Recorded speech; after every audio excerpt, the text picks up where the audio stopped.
Hi handsome and welcome to my fifth video. This video is special because it's also going to be the first video of a new series on this channel. Now you might be wondering what this series might be, and I can tell you that it's a challenge nobody has ever managed to do.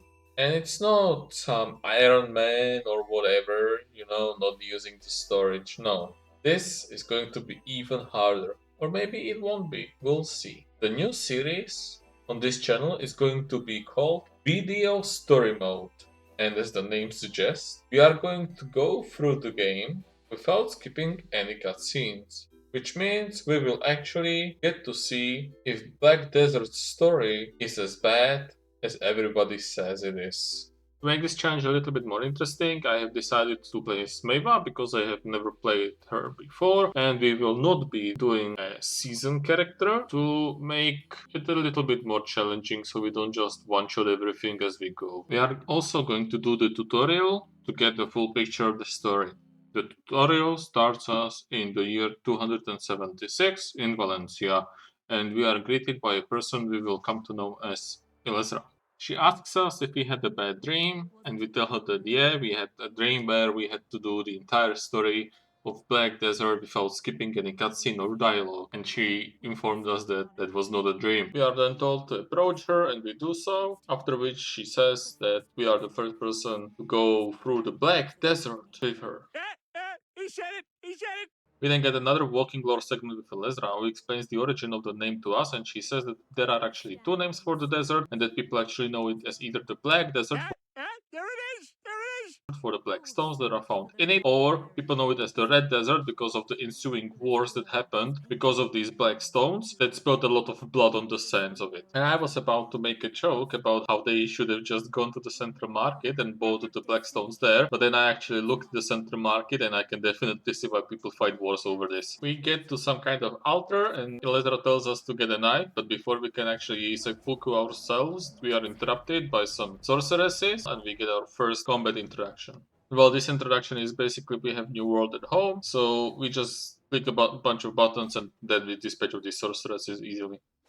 We then get another walking segment where we have to follow this giant who's called Ator, and we actually learn how to sprint and we learn how to auto run. After catching up with the giant, Elezra tries to open up a portal to Histria but fails, and we get our first schizo moment, after which we manage to open the portal and we get to Histria. In Histria, Elezra makes some ominous remarks that make it sound like she's definitely not going to betray us when this tutorial is over, and we get another introduction to skills. This time we get to use the skills as we want on these ancient weapons, and after we kill them all, Elezra finally backstabs us. What a shocker, I did not see that coming. And she summons up all these black spirits, absorbs them, leaves us for dead, and after that we get some random outcast black spirit who overslept, and this concludes the tutorial. After that we get to choose our starting zone for the main game, and we choose the ancient stone chamber, which is where it all began.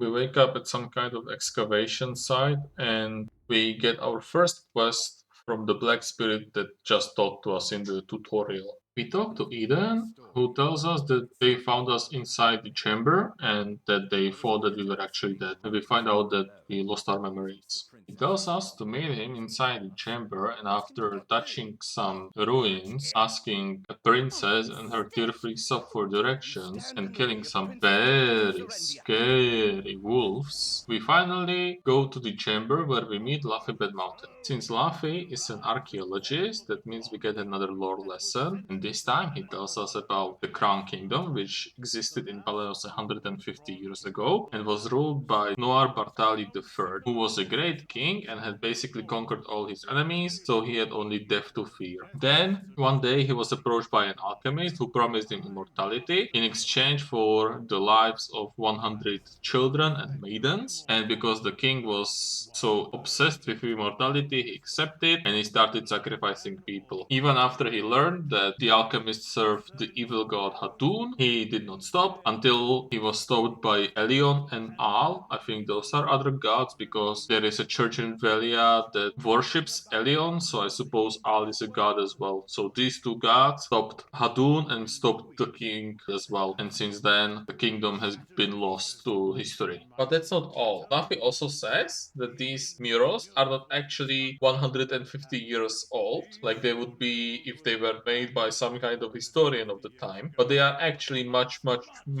older than that, meaning that the ancients who made them actually saw the future. And he also tells us about another mural, which events have not come to pass just yet, and it's about some breaker of chains who freed the vengeful souls sacrificed to Hadum. After talking to another archaeologist, Marfa, we meet back up with Ethan and his friend Orwen, who talked to us a little bit about our schizo moments with the Black Spirit, and I found it kind of interesting that they actually know what Black Spirit is supposed to be, so it's probably nothing special. We then touch the relic, even though we shouldn't, and after we meet with Theo from JoJo's Bizarre Adventure, we have to run away from the Black Spirits, but after we escape the chamber, we find it blocked by the Black Spirits, and everyone is, or rather, Luffy is angry with us. To get back into the good grades of Princess Jared, who bankrolled this operation, and after this incident won't probably be too happy with us, we are supposed to look for a wagon, and we kill some wolves, kill some tree spirits, find a wagoneer and some guards, and save them from imps, and make our way into the western guard camp. At the guard camp, we get explained why the imps were attacking, and we also get to talk to a skill instructor and learn how to improve our skills, even if this is kind of outdated because now you'll learn skills automatically at level up and you no longer need to go to a skill instructor to learn them. Marfa then name drops the new expansion.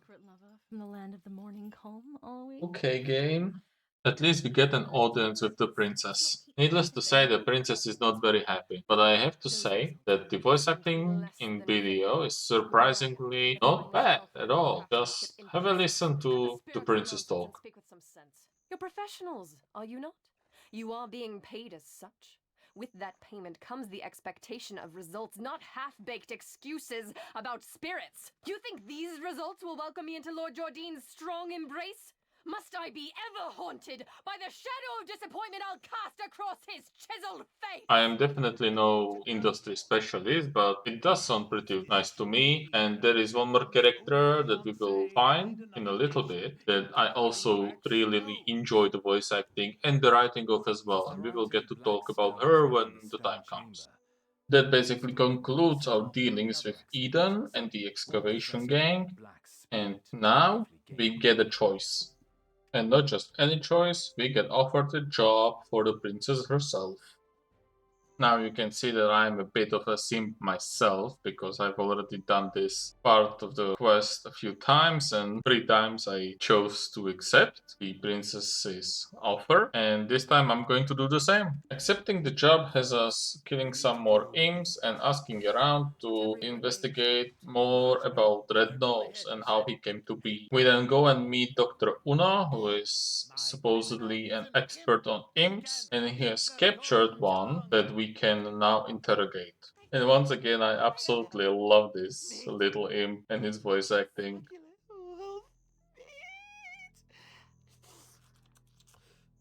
Please, you'll give me some, right? Huh? After talking to the imp and getting the information out of him, we get another choice, and this time it's about if we want to be nice or if we want to be a meanie boobini. We chose the nice option, which means that we have to make some meat for Tiny Nose, who is Red Nose's brother. We then use our great tracking skills Did you just lick that? to hunt Red Nose down and challenge him to a fight.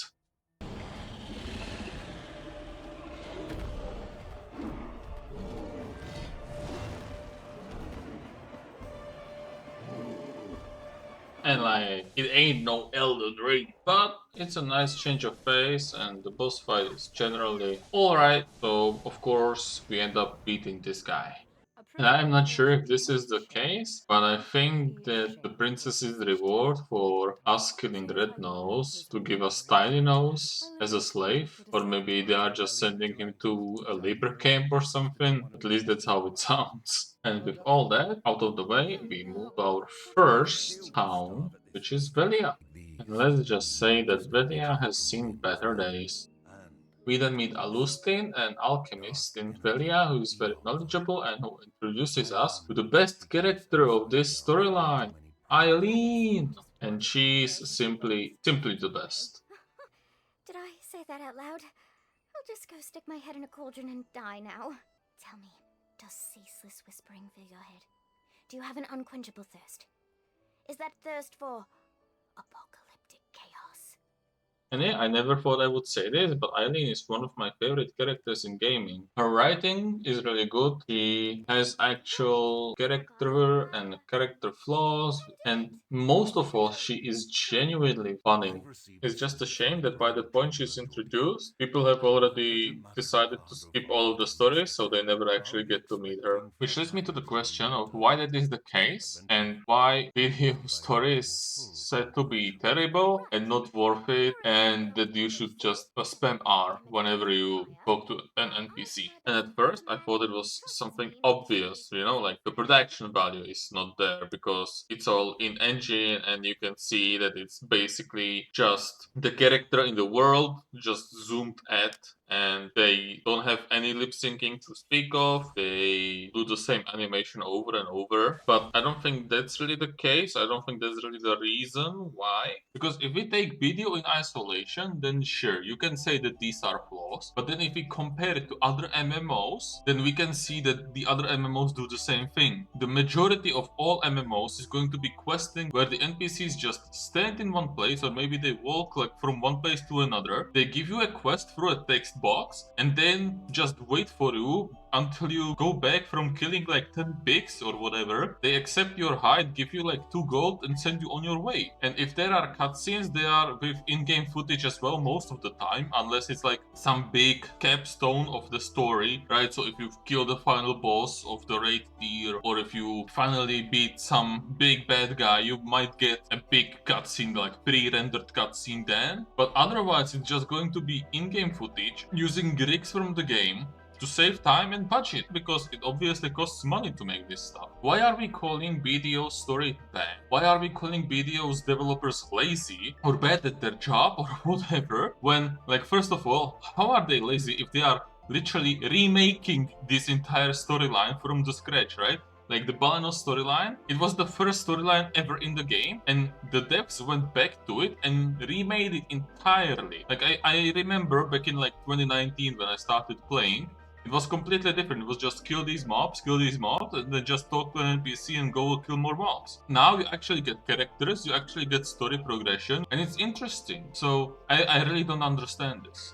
I think there are 2 main reasons why video story is regarded the way it is, and I think that one reason kind of leads into the other. I think that, first of all, the storyline is not really finished. From what I know, it's only the Balenos storyline that is kind of like this, and then like later on, like Land of the Morning Light and the new Ulukita are kind of similar, and I think Mountain of Eternal Winter as well, but we will have to see. This is one of the reasons. Like, it's kind of disconnected, and there are no real returning characters, and what story there is kind of left unfinished. At least that's how it feels to me right now after finishing Balenos. Spoilers. And the other reason the first one leads into is that because it's so disconnected, and because the story actually was worse before this, because I think Balenos was the first, like, the new type of storytelling they had, or maybe Mountain of Eternal Winter as well, but it was like 2 years ago, maybe 3 years ago at best. But something similar to the pay-to-win reputation that BDO has happened, in that because the story was kind of poor at the beginning, people just skipped through it, and then the reputation that BDO has bad story kind of stuck, and there has not been that much pushback yet, like there has been, for example, with the pay-to-win debate, where Pearl Abyss has been trying to improve the pay-to-win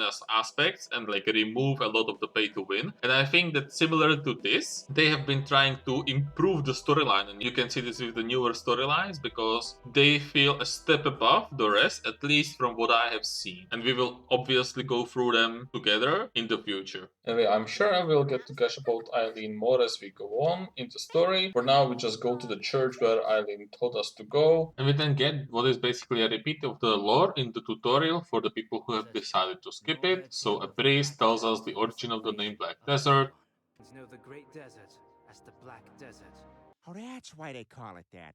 And then we meet Igor Bartali and drink with him, and he tells us about the opening of Istria, which we were in the tutorial, and that it happened 10 years ago, which means we were in a coma for 10 years. We wake up in Tran and Underfow's house with Eileen by our side, and she tells us to go and meet Emma, who has been dealing with similar symptoms as us. Before meeting with Emma, we go to the Velia ossuary, where we meet Afuaru's cousin and the goblin Richie. Emma is a descendant of King Noir Bartali III, who was the guy from the start of the story who was sacrificing all the maidens and children for immortality. And she has been getting constant nightmares, telling her to go to the ruins of Kron Castle. But she can't because there are goblins and some rebels, so we go on a side quest, first to defeat the Goblin King Giaf. The storyline with Giaf is similar to Red Now, so we get a choice. This time we get to either side with Grisha, who is a human living with the goblins,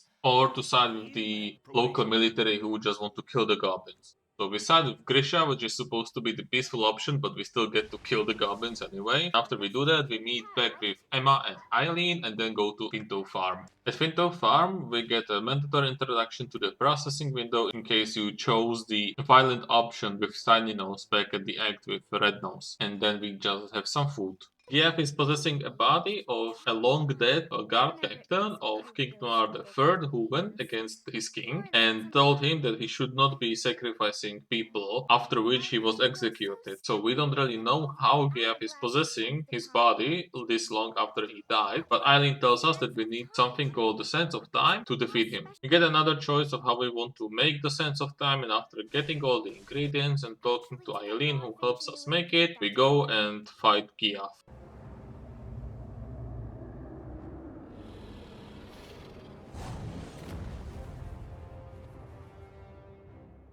And well, I don't know what happened with Giaf, but he didn't really do anything in the fight, so I hope it was some kind of bug, or maybe I'm just too good, I don't know. After his defeat, Giaf then tells us about the man in black robes, and that he told him to destroy a relic on top of Kron Castle.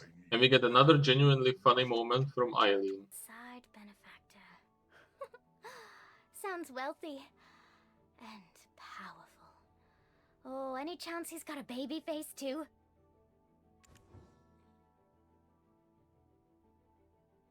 With this, we have basically concluded the Act 2 with the Goblin King, and we are ready to move into the final act of the story, which is the, let's say, attack on Kron Castle. The final act starts with us meeting Beetle, who is an exile from the Media rebels who are currently occupying Kron Castle, and we use him to sneak us into the castle. Black or red? What? Black or red? Silver? Come on. What the hell kind of response is that? Ah, don't mind her, she's new. Sounds like you guys are having a hard day, yeah? Shit like this just makes it harder. Move along. Hold up! I recognize that ugly mug. Beetle! What are you doing showing your face here? Guards! Anyone? Inside the castle, Eileen comes up with a plan to set a tent on fire and then burn an old book over the well with the corpses of the people who were sacrificed in the Crown Kingdom to summon vengeful spirits, who tell us that their children are captured at the top of the spire and being guarded by the Phantom Knight who we need to kill. After climbing up a ladder, digging in a flower pot and taking a box with us, we are visited by another spirit, and this time it's the spirit of the guard knight that Giaf was possessing. He tells us that the alchemist who promised immortality to the king was none other than Kafras, who actually has a lot of stones in the game. After talking to the ghost, we reunite with the gang and go and summon the Phantom Knight.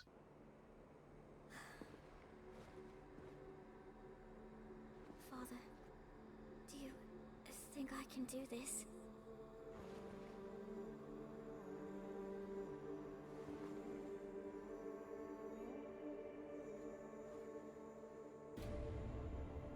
Thee who renounced thyself, pledging sword to something greater, O knight who's pledged unyielding devotion to Kron.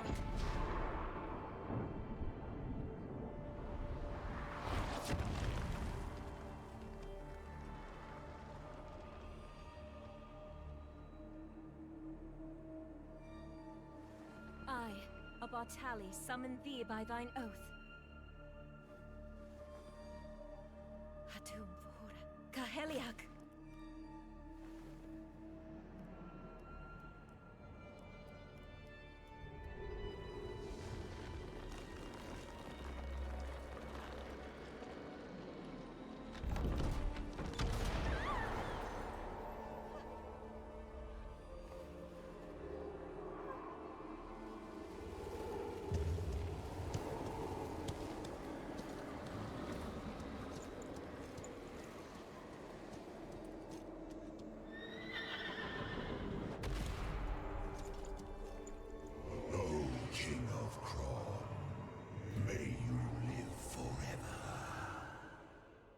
And out of the three bosses in this storyline, this guy is probably the best. He has like decent mechanics and he's actually kind of challenging, even though I'm completely terrible at Meiwa. But then again, it's for new players, so they are probably going to be bad at their class as well. So this guy actually has two phases and he even made me use healing potions, so not bad at all. After beating the Phantom Knight, we are shown the way to the spire and we go and free all the black spirits. And our black spirit gets an upgrade.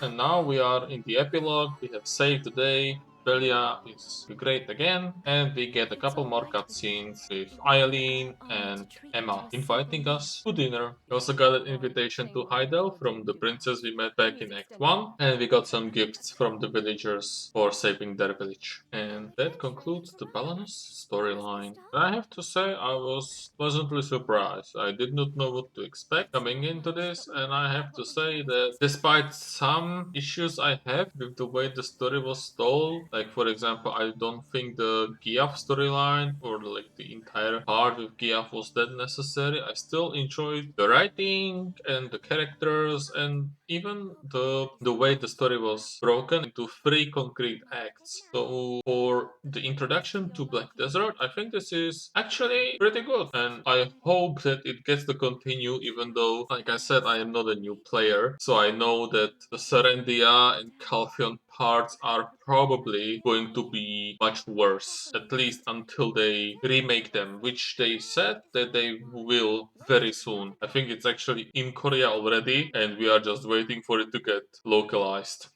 So yeah, that is the main storyline of Balenos. I hope you liked the video. This is something new for me, so I hope you liked my way of kind of storytelling. I did not include the entire story because I really do want you to check this out for yourself because I really think it's pretty good.